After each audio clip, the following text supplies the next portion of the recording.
Well, hello everyone, and welcome to another episode of Harebrained Games. Today we're going to do something unusual. You're used to me with war games, you're used to me with Euro games, you're used to me with other games. But I'm a grandpa now, and now I'm going to take a look at some games that weren't always in my purview. This is I Found It by Disney. Get it? I Found It. It's a hidden picture game from 1 to 6, wherein players are trying to spin their way up to the end of the very long board and get some satisfaction. Does either one of those criteria get met? Let's take a look.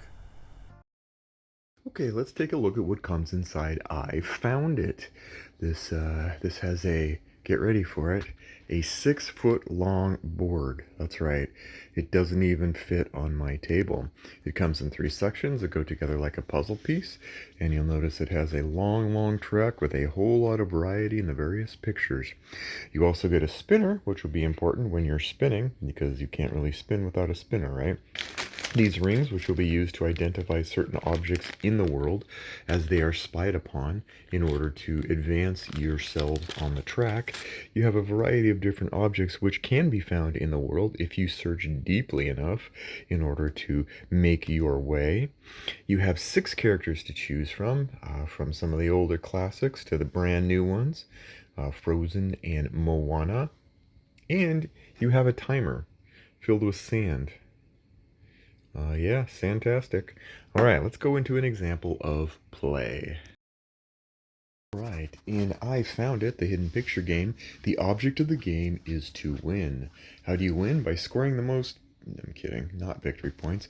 You have to get from here all the way up, all the way up, all the way up to Aurora's castle before Maleficent's staff spell, whatever you call it, winds up getting to 16, and it starts at 1 and it goes up and up and up, etc., etc., etc. So that's how it goes. So let's go all the way back to who it is. Now I've chosen Moana and Woody to be our starting characters. This is a cooperative game. Everyone's trying to get to the location as fast as they can. Let's set those down for viewing. Everyone's going to use this spinner. These are out of the way. We're going to take these happy, peppy, white visual tokens, and we are going to lay them out here. Look at that. Isn't that a riveting action-packed video? All right. So how you're going to do it is on everybody's turn. Each person is going to take a turn, and they're going to spin the spinner. 2. Woody gets to go 2 spaces. Yay! And then someone else goes. 2. Uh-oh. We have to go up here, and we have to move Maleficent's spell timer thingy to 3. Yeah, that's, I don't know about you, but that was super exciting. What a villainous thing. Who knew that counters were, like, clocks were such a villainy. All right, and then she spins again and gets a 1. Then we're going to keep spinning, and when in doubt, spin it out. 1. Look at that. See, look how close we are. We only got this far left to go. All right. Ooh, we move it up again, so hey, look at that. I don't know about you, but I'm having a certain level of fun. And back we go. Then we're going to do it again. Ooh, we're going to pretend that landed here. What does that mean? Well, now's a special time for everyone. M-I-C-K-E. Why are we doing this? I'm going to tell you. So, now once it, blue spinner, you're going to either take a red card or a blue card, isn't one of these sides, and there's going to be a picture on it, and I'm going to flip it over. It's going to be oars. So we're going to take this timer, and what's going to happen is everybody's going to work together, and when the timer starts, you're going to look all over the place for oars. Anything that's got oars. Oars and wells, mares eat orts and oars eat orts. Yeah, so anyway, let's just do that. So we're going to spin it. Now everybody's looking for oars. There's got to be oars. So maybe by the river, maybe here. Seems like in Moana's place there'd be an oar. Maybe you guys can see it, but I'm... where you looking? Where you looking? And then... oh, no, there's a ukulele. Is that kind of oar? Were you kidding me? All right, so we're going to take and... yeah, look, our sand timer is almost out. We have oars... I don't know. Like, okay, let's pretend that didn't happen. Like sands through the hourglass. Alright, so let's pretend that we spun and we actually had some competency in this kid's game. Ooh, let's go red. So instead we flip it over and we have teapots. We've got to find teapots. So let's turn this timer over. Now everybody look for teapots. Come on, there has to be a teapot here in somewheres. There it is. There's a teapot right there. Then we're going to look for some more. Everybody's working together in this fun fest to find all kinds of teapots. And of course it would be, Lion King. Come on. And here, teapots, teapots. Ooh, I'm going to call that a teapot because I'm in charge of this game session. And then we're going to go over here. We're almost out of time. Oh, if only we could find a teapot. Oh, is there a teapot anywhere? Yeah, there is not. And our timer is out. So what does that mean? That means that everybody, because we all found 2 of these, one here and one here, that everybody gets to go forward how many spots? 2. Look at that.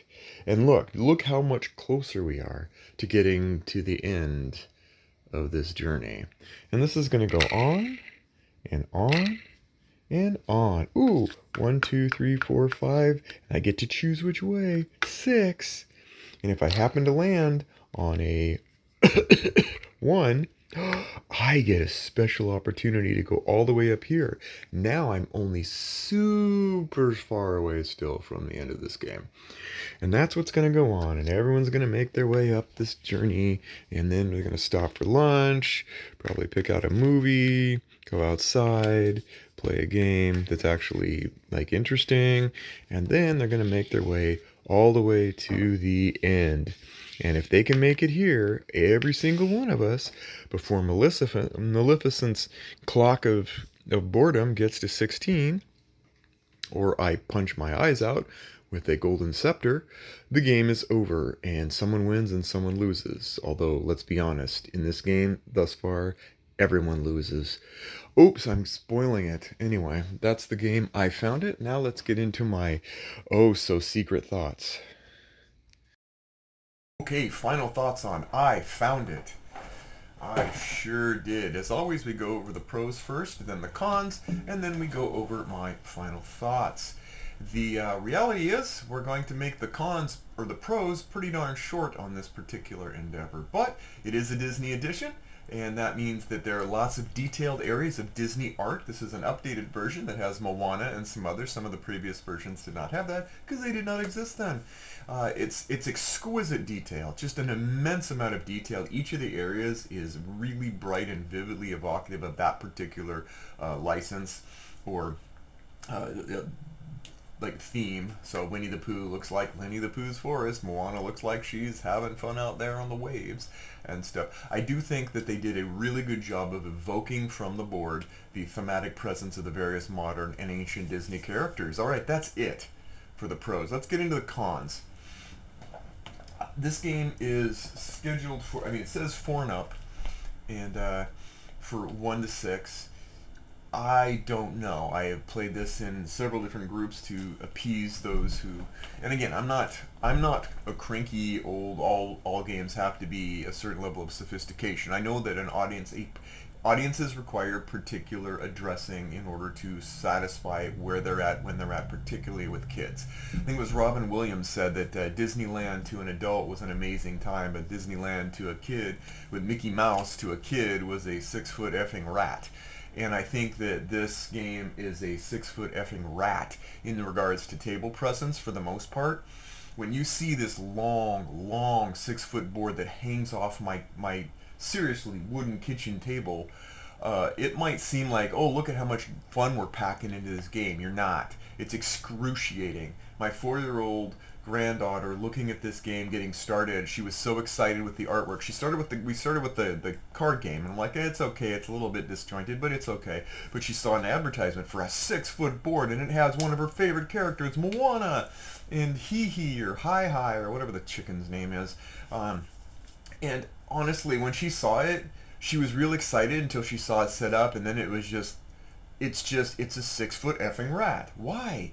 What are you trying to prove? That you're amazingly good at awkward and really tricky whatever. I know it's probably meant for the floor maybe, but if it was, they did a bad job that because the pieces fit together like a really bad puzzle and you're left on the floor in a warped mess while you're trying to move characters around that don't have an incredibly I mean it's not chintzy, but it's not the best basis to move your character with.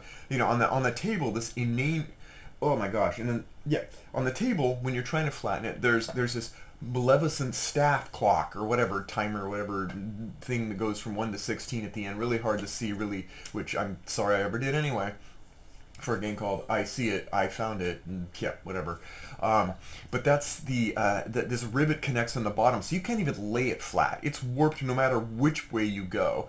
Yeah, and so that leads into the next thing, which is the length of the game, which is just too much. It has no growth, no curve, no meaningful increase of cadence or interest, so it's going to not be very interesting for adults other than the ones that are blindly going, I've got to forget I'm an adult and pretend that I'm a mindless kid who apparently has to join in and do this. Like I'm not a stranger to long games, and my kids, my grandkids and my kids were not strangers to long games. They played some really clever games that didn't take long that were engaging, that had nothing to do with kids. And so this isn't oh, your kids are just not bright. No, they're not savants, they're not geniuses, and they're not dumb. They're really, really clever. All kids are clever in some degree. But you know, and kids like repetition. They really do. It's not that they're against repetition, but not in long, unending sessions of sameness. And that's where you do a discredit to your audience. You know, they'll play the same game 100 times, but they don't want to play one game that's 100 times longer. Generally speaking, they'll lose interest. Like what does it say in my favorite movie, Planes, Trains, and Automobiles? You have to discriminate, and that's what this doesn't do. Now the numbers, they're just a complete slog. It's just like, okay, flick, get one, you get two, whatever. It's like, yeah, like, okay, it's a slog. It's Candyland reverse shoots where you're trying to make it up. You get a little bit of a break at some points, but since it's co-op, you can't share the yeah. Since it's co-op, you can't share any sort of like improvement if you get to the end. And what I mean by that is if you make it up there to the end, it doesn't even tell you what to do. Like, okay, what do we do? Well, we got to get everybody else there. We cheer them on with our super special cheer power, but that's not really interesting either. Hey, what do you get to do when you've gotten all the way in? Nothing. You just cheer on your other people. Oh, well, that's a good life lesson. No, making a great game is a good life lesson. Making a great game that fits an actual audience that you're targeting makes a great life lesson. That's not. The search part is actually interesting, and that's the one that basically becomes sort of a side quest. In the search part, when you land on the special spots, it's like, stop everything. He's gonna do a search, and isn't that exciting? Well, sure, okay, it's exciting. If you like this jarring stopping point where you go, hold the presses, like, you know, let's get the pace car, yellow flag, whatever. Particularly, and it was like, when you particularly have these small details, and again, that part should have been compelling. And it works just like the regular I Found It. You flip a card, you see some item, and you go through and you find in, say, 60 seconds or whatever the timer drags you into. Find all the details you can, and then however many we all get together, well, everybody gets to get forward that way. It's not meaningful enough of a part given the length of the game, and it's not interesting in the fact that it's so difficult to find some of these pieces. This isn't Where's Waldo. They played macro games. They can find clever things, but here they're really tightly in there. And I don't blame the game for having really like a lot of different, places really hard to see.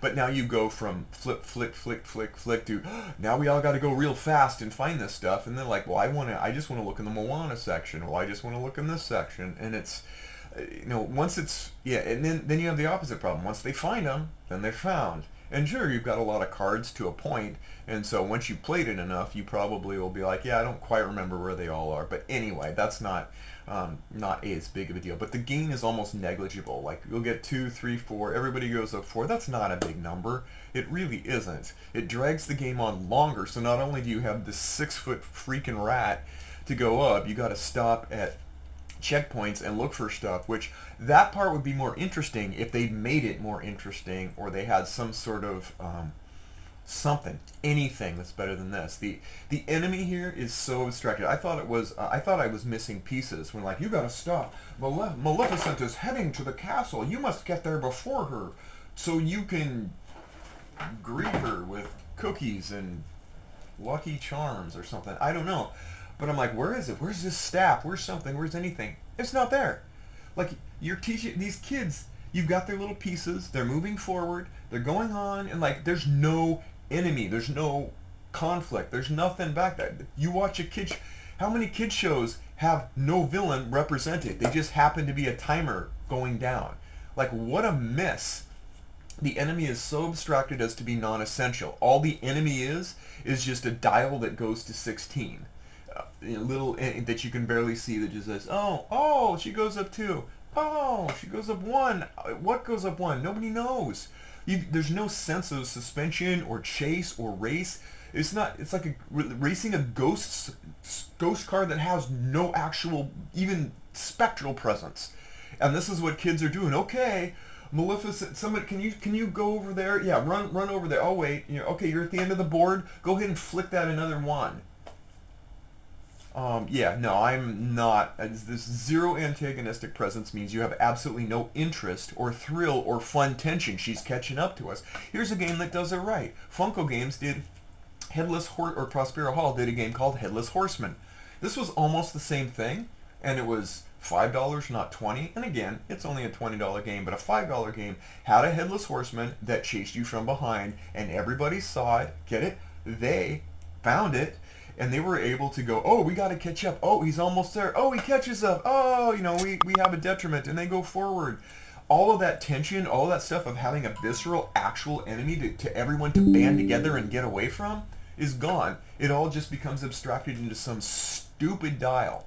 So anyway, I guess you're not going to be surprised at what my verdict is for games like this. And I know I'm a little more heated. I think 92% of my videos are all positive. Only a few games are negative, and this one's going to get a strong negative, probably because as a grandpa, I have a little bit of a perspective on that. The gameplay's,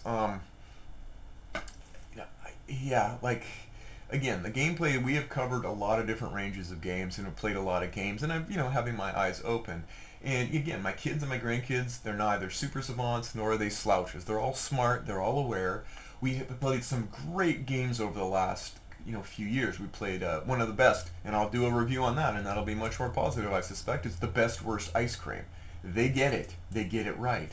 Flip 7, which is a game not for kids, but works really well for kids. Monopoly Junior, even Candyland. This one fell flat, unlike the board, in every conceivable way except the couple minutes at the start, once they're past the scary 6-foot board, where they caught a glimpse of their favorite Disney characters, because kids love characters. Kids move on to characters. That's what they focus on. And I am grateful for a lot of the games out there now that haven't been out there when my kids were growing up, but are here now, that have that have quality designs. They're thoughtful, they're insightful design, and they used insightful techniques and a modicum of understanding as to the way children work and what drives them. Kids games don't have to be sophisticated, but the designers of kids games probably should, at least to the degree that they talk to, not down to, their target audience. The age range is 4 and up, but honestly, it's boring enough that even a newborn could participate in this. In fact, it's easily deployable as a compostable changing table. And I say this probably because, as a grandpa, I'm in a new phase looking for games that respect kids at their ages and development ranges, and and find a much more thriving culture in that regard now than I did in the past, which is rejuvenating.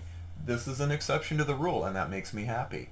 You know, as a backstory, one of my first early career in video game entertainment was working at a company called Humongous Entertainment, and I, I mean, I worked on more of the grown-up game side than that, but I did have a chance to work, you know, Teddy Fish, Putt Putt, Pajama Sam, backyard baseball, backyard sports, etc. and stuff. And the thing I loved about that culture there was that we treated kids like first-class citizens and friends. We never talked down to them. And we resisted the temptation at that time, dealing at that time, early 2000s, to push to get educational value in those titles, you know, Math Blaster and all that, which were perfectly fine in their own right, but that's not what it was. Humongous titles were dear to me and the family because they got kids, and it made all the difference. And that's something that I'm a little susceptible to when I see games that don't meet that don't go into that, and that misfire on so many. And this thing misfires. This is a misfire from a cracked cylinder block of design. You know, I'm not dumb, neither are my grandkids. I'm not gullible and easily entertained by feckless repetition marketed as a game, and neither are my grandkids. That said, there is redemption here, and I don't want to end on a bad note. We found 2 ways to make this thing usable. One, we play Flip 7. And I don't mean that. What I mean is we set this board up and I marked a little spot so that they can know numbers. We play Flip 7. It's a push your luck game, and we can win it in about 3 or 4 minutes, 5 minutes, which is about the attention span that you can expect for full attention if you're, you know, in general. We were able to use this as the scoring ladder to climb up to Flip 7. We've even thought of some variants as you go into the different areas, thematic areas of finding ways to make Flip 7 interesting, because kids love Flip 7. They love pressure luck. Yeah, you could wind up, you know, blowing. They, you know, hit me. You know, like I've got my granddaughter saying, hit me to get more cards. Oh, you know, all you're looking at, and if she, you know, but you have a chance to make serious strides up. Forget the looking for hidden gems. There aren't any in there. But this is a good combo. The other thing that's awesome about this game is that, and I'm going to do this. I actually got a second copy because it's $20, because I actually am going to set it up and laminate it and put it on my wall. So it's going to be a height chart, because it's super cool to be able to say, you're in Moana territory, now you're in Winnie the Pooh territory, and as they grow, I'm going to be able to track them on the wall with this. And so honestly, it did find redemption, just not as a game. So anyway, that's my review. We'll probably get back more to war games, where I apparently am happier and more pleased. Well, then again, they aren't games, later on. But for now, thanks again, and we'll see you next time on Harebrained Games.